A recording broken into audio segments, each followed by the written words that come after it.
everyone. This is Sonali. Thank you all for carving out some time for attending today's webinar on the episode 24 of the Business X Learning Series Invest, Scale, Value, and Exit. To all the attendees out there, please type in any questions you might have in the Q&A section and we'll try to answer as many as possible at the end of the session. I would now like to welcome our speaker, Mr. Gaurav Maurya, Chairman and Founder of the Franchise India Group. A very warm welcome to you, sir. Thank you, Sonali, and thanks for hosting this session. And my apologies for missing out the last session because of some emergency. So this is a 24th session where we talk about every time a different topic. So sometimes we talk about how to scale your business. Sometimes we talk about how to exit your business. We talk about investing and value. So today's topic is value. I will do a little bit of refresher in terms of what needs to be done when people are looking to value their businesses. And I feel that this is a very critical time. A lot of companies, a lot of business owners are looking to value their businesses for various reasons. And they're looking for a future investment in the business. They're looking for, getting an M&A situation. They want to look at an exit from a business. And multiple reasons, I think you need to really value your business. And it is good to continue to value your business and see where you stand and how the business is performed and so on and so forth. And I feel that most of the times, if you're running a business and you don't know the value, you're actually driving a ship which has actually you would not gone into say understanding why you're doing it. Because end of the day, therefore, any business to really perform and see, there should be end of the tunnel. There should be end of the tunnel for shareholders to really see where they want to exit or they want to find some long-term value from the business. And that's very important. And now these days we get a lot of companies reaching out to us and have a perception about themselves in terms of the value. They've not gone and taken advice from somebody who's a professional. And now it is required to have a professional registered valuator who would come and work on your asset and understand what the value really do that. So today's session, we will divide this into three parts. One, I'll take you through what I call the 10 areas which to me set the valuation of any organization. These are very, very important aspects, and you need to really maybe make a notes on that what are the 10 points which you need to really see where you stand in your businesses. And they would be really very, very critical when you are putting up a valuation of the business. And then we'll go into a little bit of what you need to do to structure your valuation document. It's called information memorandum. What all needs to be covered on that, what kind of information is required on that. So that's would become the second part of the valuation document. What are the checklists which you need to really have for your valuation document. So let's get started. And in the meantime, if you have any questions for me, you can go on a Q&A box and just ask those questions. And we'll be more than happy to really advise you on that, or any information you would require. We'll be more than happy to help you on that. So Q&A box on the bottom, just go out and ask your question, and I'll at the end of the session would be happy to take that. So the 10 points which would set the valuation for your business are following. One, you need to really discover your inherent strength. This is very important. This is actually connecting a lot of dots to really come down to a point where you have this inherent strength. And this is, to me, sometimes is a missing point. We think that the businesses are just about top line and bottom line. The answer is no. There is much more to any business and much more to this and that. And that's why it gives you surprising. A lot of these young startups sometimes get a phenomenal amount of valuation because there is something which is much more inherent in the business model, which is so attractive to our investor to value it at a certain level. And sometimes large businesses, family-run businesses running for many, many years don't get that kind of valuation just because they have run the business purely as a commodity and like a trading companies. Like if you are a trading company or an importer, you buy something in and then further sell it out. You more or less are doing a dollar plus kind of a model, cost plus model kind of a structure. And you are a pass-through. You have no inherent value which you are building in. And that's something which is sometimes looks like a good income businesses, but they don't have any sort of valuation. I've seen businesses which are 500 crore in turnover, 1,000 crore in turnover, but really, if you go out and see the valuation of the businesses, they have nothing. They are just passed through in that nature. So what you need to ask yourself is what kind of a business advantage you really bring in. What advantage you are bringing in? Are you a entry barrier to somebody? A lot of businesses eventually get successful. Like these days, EV is becoming a very big space, the electric vehicle space. And I've been approached by about not more than, I think should be about 20 odd companies which have approached us. And these are startups and some mature companies. Now, mature companies are running for larger market share, quickly go in the market and capture as many markets you need to do that. And sometimes these early stage companies also want to follow the same route, which I'm advising not to do that. I'm saying go and take up one city. One of the companies was in Goa, and I said just follow Goa itself. Create an entry barrier in Goa. Don't go and put your dealerships everywhere. You cannot service them. You will not be able to launch your products. You will not be able to do aftermarket. Don't even worry. Go and focus on one market and create a stronger entry barrier in that. Somewhere when the consolidation would start happening, which would happen, I think 2 years from now, 2.5 years, 3 years from now, where they will see a lot of acquisition happening in this space. Currently, there are about 100 different startups which have come in the market. I think 100 more would emerge. So these 200 would actually then come down to 20, 30, and then eventually to the game 8, 9, the big boys would be there in that. So there would be some players which would go that high. And you have big competition. You have Ola announcing that they're doing a 2,500 crore plant investing into e-vehicles. You have some other companies today. I saw Bajaj saying that they also want to put up a big plant with Maharashtra government with 650 crore investment. So the big boys are also coming. But if you're building your market share quickly, then you will get a chance to do that. But you need to go deeper and create an entry barrier. Another thing which is always I like about businesses, that what kind of problem they are solving.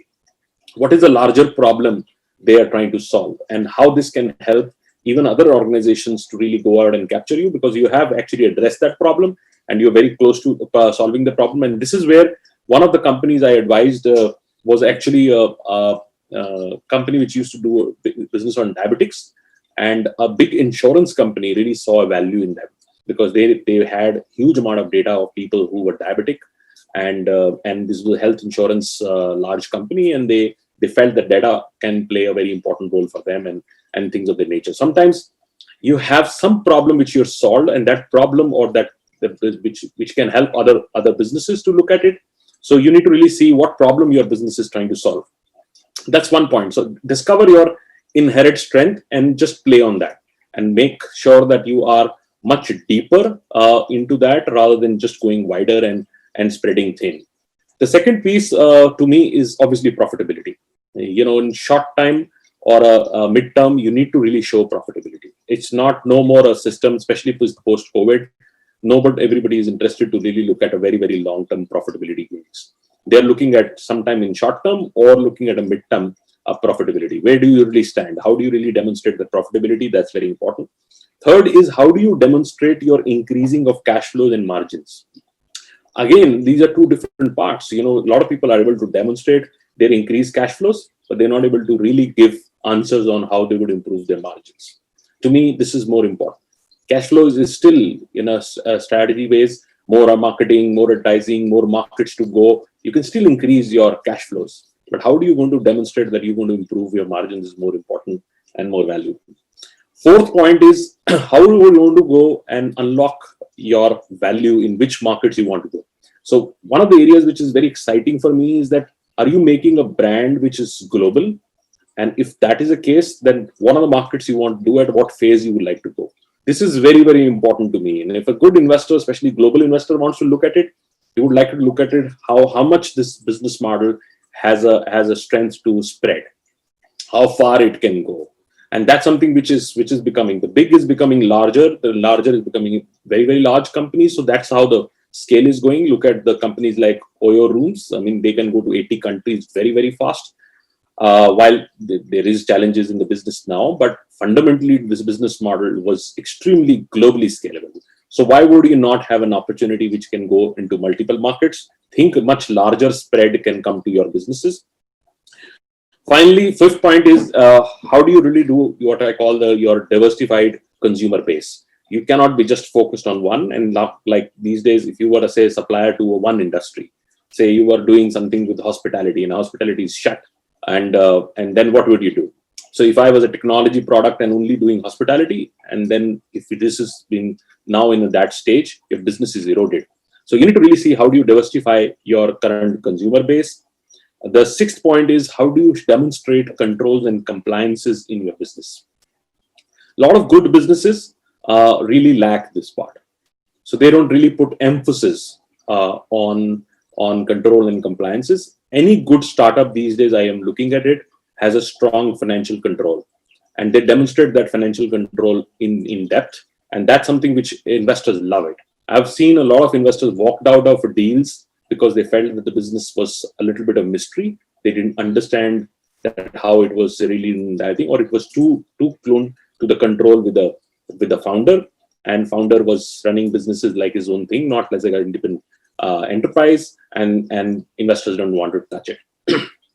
Another area which is very important, which is seventh point, is that how is your resistance towards not becoming commoditized? Maybe you are at this stage sitting on a business model which is uprising, great to move in, entire thing, but how do you ensure that your business would not become commoditized in coming time? What kind of differentiation you would continue to create so that you are able to retain your margins or improve your margins, or retain your customers, which will not move in just because you become commoditized. Now, sometimes it was brand. In the consumer days, it was brand. Sometimes it was technology. Sometimes it was something else, which is very patent to you, which you could control the entire thing. So you need to really ask yourself, what is your control mechanism that your product or service would at a certain stage would not become commoditized? That you would have still a preference point to retain your customer, would not just move in because of somebody else is offering the same product cheaper than what you are offering, or convenient what you are offering at this moment. Another area, which is eighth point, is predictability. How do you really bring predictability into business, which is what I call subscriber base or recurring revenue base? How is your recurring revenue base being demonstrated? How you are able to really demonstrate that the same customer would have multiple times buy, rather it will buy much more frequently in times to come and continue to improve their purchase value. So these are points which every investor really love, because if you can demonstrate the same customer would buy over the time many times, would one try to buy more often, and second would also start buying and putting more money in every single purchase as we go along. Now that's something is very, very exciting to me. This was a whole e-commerce story. E-commerce story was really to demonstrate, I got these customers, they're currently buying only 300 rupees per customer, they would go to 1,000 rupees, and they're only buying once in a month, they would start buying once in a week, and then once every day. So if you are able to demonstrate that story, you become Amazon, right? So this is what everybody loves. Everybody loves the life of customer and continue to see that the purchase cycle is reducing. Earlier, you were buying only certain things on Amazon. Now you order almost everything which you consume daily. So now if the government would allow liquor, they would allow dairy, so all that would also start coming in the Amazon platform, because they would like to bring in customers' habit to come down to almost daily purchase. And that's where the value would really be built. Ninth point is, what is your replacement value? If somebody wants to get into the same business, but it would take a lot of time for them to get into, which you have already done, so you have a strong replacement value. I'm working on a deal where somebody is getting into a business and we are buying into some asset purely for the reasons. You can duplicate that business, but it will take you at least 1.5 years.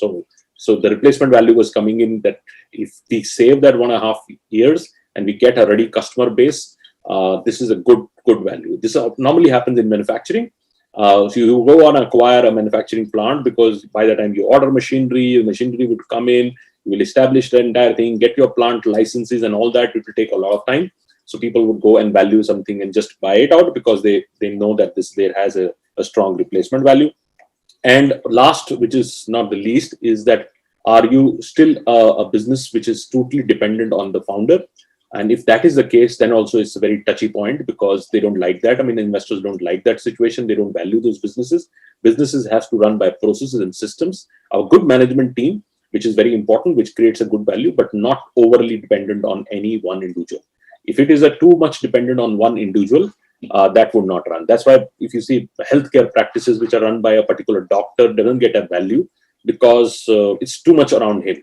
And there is no way he can be redundant on that business. But healthcare practices like Apollo, where you are not dependent on one single personality, are valued much more. And that's where, because it's a healthcare brand and it's not really dependent on one professional or one practitioner.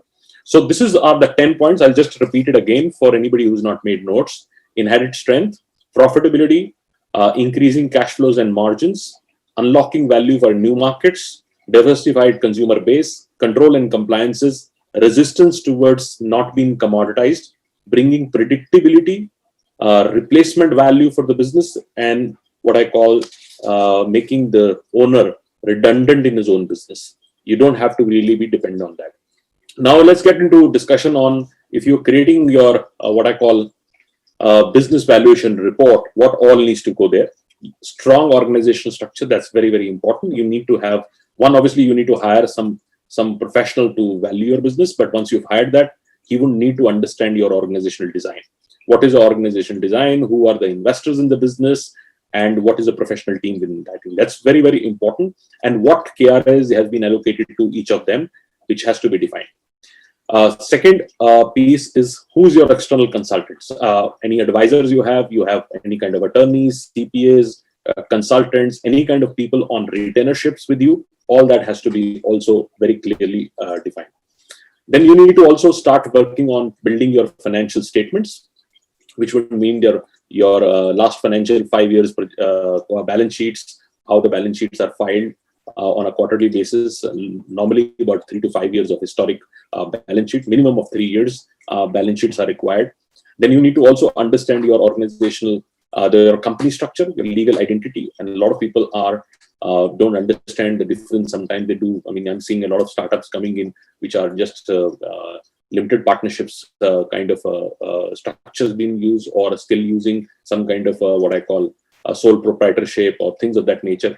It actually creates much more difficulty because one conversion of these companies to a private limited companies is also a complex process. It looks very easy, but it is a very, very complex process. And most of these times when you are running these kind of firms, which are more partnerships and structures, there your individual returns would also be calculated. So those are also to be presented. And sometimes that becomes very weak points on these bases. So really see that what kind of a legal identity structure which you're taking. Another, in last 3 to 5 years, any kind of litigations which you had in the business which were not resolved. And there's a lot of times these litigations look like very simple, because from a business owner viewpoint, when you run a business, you're prone to some kind of exposure, and you might have some notices which were lying, or some kind of cases with suits being filed which are not being addressed. Those can create a big roadblock, because you might have your viewpoint on them, because you can see that that's not going to be too damaged to the entire thing. But from somebody who's looking to buy a business, they don't want to jump into the entire thing. So it can sometimes either stop the course of that investment, or sometimes it can delay, because they would have to then invite any kind of external legal advice on that should they go in, should not go in, what kind of exposure they are doing. And sometimes investors would like to hold some monies of transaction unless and until those are resolved. And this can take, especially in Indian courts, many, many, many years by the time the settlements can come, because there was a pending dispute. And now we saw one of the big deals which Reliance did with Future. They also at that level didn't understand that there was a side agreement being done with Amazon, which can create a trouble in this deal. And this can go even more complex going forward. And so it can be that they have captured that. They knew that if Reliance, looking at Reliance as a company, they would 100% knew it. And they would have actually held a lot of monies to Future on that perspective. So my guess is that Future would not be paid those monies unless and until they are out of this whole thing, and which can actually further trouble Future, because they were selling those assets in that company purely to get some remittance coming from Reliance, and they would not do that unless and until this is over with them. So it can be actually for a seller, it can be a double trouble, because on one side you've gone, business is gone. Second side, you not got your monies in the complete sense, and you are also now fighting legal structures outside. So you need to really see, is there any kind of a legal cases which are pending, which has to be very clearly defined and upfront rather than being discovered. More it is told upfront, more it is better, because you're not getting, and I think more it is discovered by anybody, it creates more complexity. So again, intellectual property rights, kind of patents you have, copyrights you have, trademarks you have, any kind of service marks you have, all that, at what stage they are, at what stage they need to be renewed, all the licenses which you've got, what stage they are, when they're going to be renewed, all that needs to be very, very clear. Now, very critical part we will discuss is these adjustments in your financials. We get reports on financials every single day, and when we start reading those numbers, there are a lot of numbers which are good for a perspective, but they are not good for from a valuation viewpoint. They're weaker points. Sometimes in the, say, assets, some assets are not critical assets for the business itself. They're assets which are available in the business, and people feel happy because they've bought some property, or they have some cars on the in the balance sheet, and these look like an assets, but they are not critical. They are not doing anything to the business. Business owners buy these things because they want to put it in the company, but fundamentally it's not adding any value to the company. So when the valuation really starts, or the investor looks at it, he takes out all the assets. So that has no meaning to entire thing. Sometimes extra cash, people put FDs in businesses, and these FDs are lying there because you just want to hold some money. Normally this is discounted, and the earlier owners can really take that money, and only the working capital can be left in the business, which can be accounted for. So those are also not really part of the entire thing. Non-recurring income items. There are a lot of non-recurring income items. If you see the balance sheet of Unilever, every year they have sold some assets, and they come in their incomes, right? So, but they're non-recurring, which means that there was a building or some property lying there which you sold, it came in that year's income, and that would have to be removed because it would still not be part of the business. It was a particular year or a quarter you had that impact because you sold something which was not required. So those are kind of things which have to be removed, and a lot of times this happens. I'm telling about even the company like Unilever. If you see the balance sheet of Unilever, you'll find that from last 15 odd years, they've almost been selling some assets, which they're older buildings and so on and so forth. So they do a lot of real estate like this. They sell some older ones and they buy new ones. There was always a structure which is available, which is good from a financial structure viewpoint, but it is obviously not to be counted in the valuation structures. Any kind of wages, salaries, or benefits which are being done would be done at the current levels, not from the past levels. And also, like these days, I'm doing some valuation for businesses where they are talking about the current levels, which is not also realistic, because like say for pre-COVID, you were on a rental of 9 lakh rupees. Now, because you negotiated for 6-7 months, your current rental load is lesser. You're also paying some salary cut to your employees. But we will have to see the pre-COVID numbers structure. Owner salaries is a big challenge. Owner salaries are normally counted. A lot of times people would say, oh, because I did my own personal withdrawal, that is part of the profitability. That becomes very complex to really answer. So don't do all that pieces. These were a classic style of businesses. No more it has valuable in that. Uncollectible amounts which have expired, so things which have not been collected and don't look like to be collected, it sits in your receivables, also have to be taken out. Or any liabilities which you would have can potentially come out. You might feel that it's not going to be impacting, but might come back on the business at a later stage. And especially when the big companies buy into smaller units, looking at the larger company coming in, which has to be more compliant, as more exposed as a legal identity, a lot of unseen, unregistered liabilities in the system would start rising up.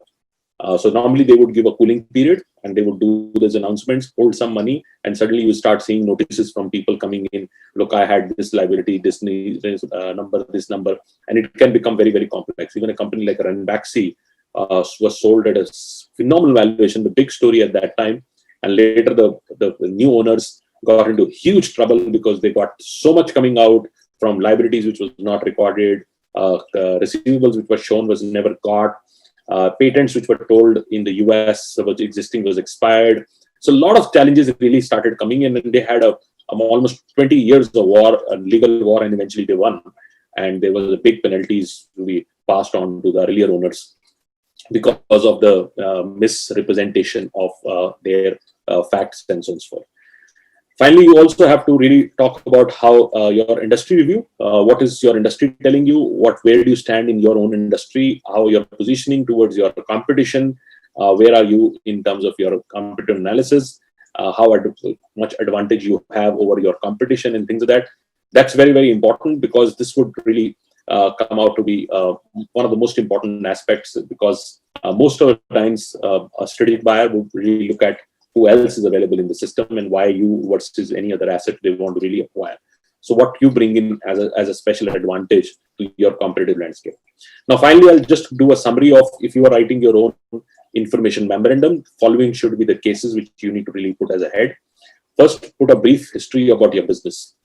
Sharp, but don't go overdo it, but talk about the history of the business, from where you founded, what was the reason you to found, to where it is, and what is the future looks like. And that's how your business has to be defined. Go into very detail of very clear, sharp product information. Don't go too much outside, but go very sharp on the product information or a service information. What do you stand for? What is your value proposition? Who's your target group?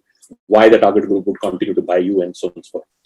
Finally, your market position, your brand, where it stands, how your market is perceiving you, what is your customers telling you, or have they have any kind of data which tells you that they have increased or their purchase decisions with you, or continue to do that. So especially last 4 quarters, what are they telling you? It's an upward trend, which is very important. You need to also talk about your employee and vendors, suppliers, databases, all that organizational design, very sharp design, how it is done, what is the vintage, who are the critical resources, what are the process center owners. Each process is owned by somebody who's run that. What is his background? How much domain experience comes to really contribute that piece? Who's your primary competitors in this structure? So you need to have a very strong competitive graphing where you position yourself in your it can be quality versus price, it can be markets, it can be features, it can be multiple graphs. People like to understand where you are versus anybody else in the market, and where do you see the bigger chunk of consumer bases and which you're trying to address. You need to also do a lot of physical demonstration in your I sometimes see a lot of data, but doesn't show a lot of pictures and so on and so forth. So use as many pictures you want to do that. It's much more better when you're representing to people to see through what you have built, and most of the time, especially on the initial pitch stage or initial valuation, people are reporting the entire thing. They like to see the brand experience, right? So they need to really see the brand experience. They just don't want to read data. Data would come obviously when they start the DD process. And also any other critical information. Don't indulge too much in the first IM, too many information about the business. It is not worth. It will go down to when the DD process starts, when they would start dipping into much more and deeper into the business. So this was about valuation. We talked about the 10 critical points, which are the foundational points for your valuation. We talked about what is the data which you require to compile when you're putting up a valuation, and then finally what should go into your information memorandum document. So this was today's session. So I'd like to invite Sonali to have any questions for me. And Sonali, over to you, please. For a wonderful and insightful session, Gaurav sir, as always. It's been a pleasure having you with us. And yes, I would now like to take up a few questions that we have. So the first question that we have is, how to actually improve my valuation if I'm planning to sell as soon as possible? What is a realistic time period for improving the valuation in documents? I don't know what is the time period you're looking at to sell a business, but I think give yourself a lead time of 180 days. That is a rightful lead time for any kind of a value to term sheet kind of a situation. But I feel that even if you want to get realistically valued yourself, there is also another 120 to 180 days time. So if I have to really see somebody valuing and then looking for a right kind of investor or a complete M&A situation or an exit situation, then you should give yourself a good 1 year kind of a scenario. And that means that the first 6 months is a lot of preparation time. Now, to change, the second part of your question was that how to improve your valuation. I feel that it has to have to do with your business model. How do you really address your business model? How do you fine tune a lot of things? I'm these days advising one restaurant chain, which obviously wants to either exit or bring in another investor to partial exit of their current investors. And I had some sitting with them, and one of the areas which the founder told me is that he was surprised that the lot of inefficiencies they were running in the business, which they worked last because of forced work because of COVID. So they were working on, say, 15 people. They now started working with 7 people, and they had a lot of back of the house, and where they were producing everything live. Now they created a central kitchen where everything they do is frozen or another technology, which is now has cut down their expensive cost people, so they don't have to have chefs. So they have worked on a business model to really turn around and show that the business is much more sustainable, high growth, and also would improve our margins as we go along. So these are a couple of things which investors like. Investors like to invest in future. How do you become future ready? That's something to me is very important. So you need to really go back and retwist your business model. Sometimes we don't do it when we're running. When we start designing the business model for building value, we need to really go out and say, how do I make the business model future ready? In future, it can run. Another thing which you need to really do is make the business model process oriented, so you're not required in the business, so that business can be transferred. Sometimes, if it is too dependent on you and around you, and a lot of your own personal skills are required every single day in your business, then it will not be able to multiply or find the right kind of. Sure.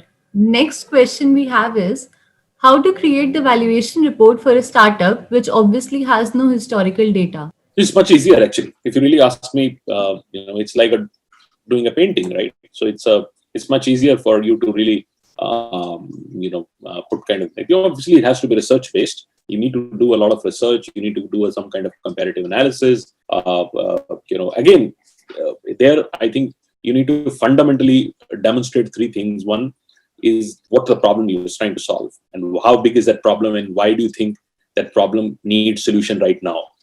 Some problems are there. Everything has a problem, right? And pollution is a problem, right? This is a problem. Everything is a problem. But sometimes the demand is not urgent. Demand is not now. Demand has to be addressed. Everybody knows it, but it's not really right now. I want to address this problem right now. So that's a situation one has to really understand and define. Then your own value, why you are the right person to solve that problem. Third, what would you require to solve the problem? So if you are able to justify these 3 things to investor in your presentation, then you're fine.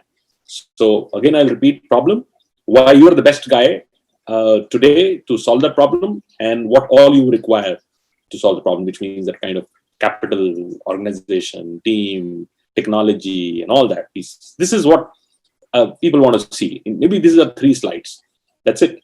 Absolutely. And you have actually answered the next question within this question itself. But the question was, what information do I need to give in order to get valued? And is only the financial information required for it? No. Financial information is actually 20% of that. 80% is a lot of other things which I've told in the 10 points in this piece.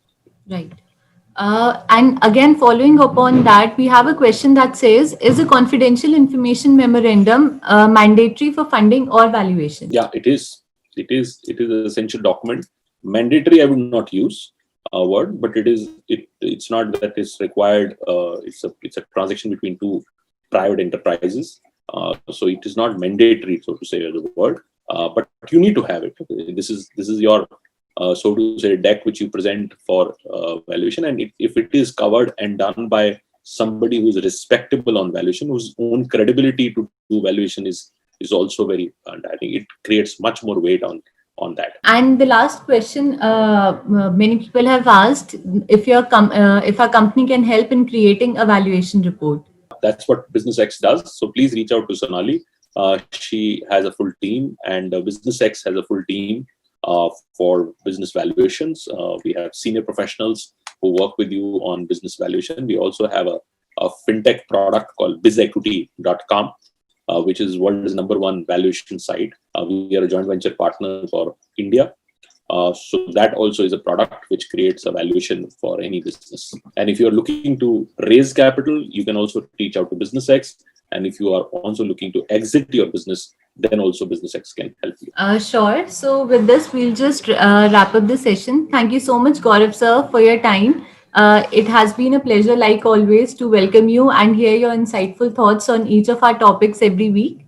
And I would also like to thank all our attendees. We really hope we were able to add some value to your lives through this session. And this is our last session of this year.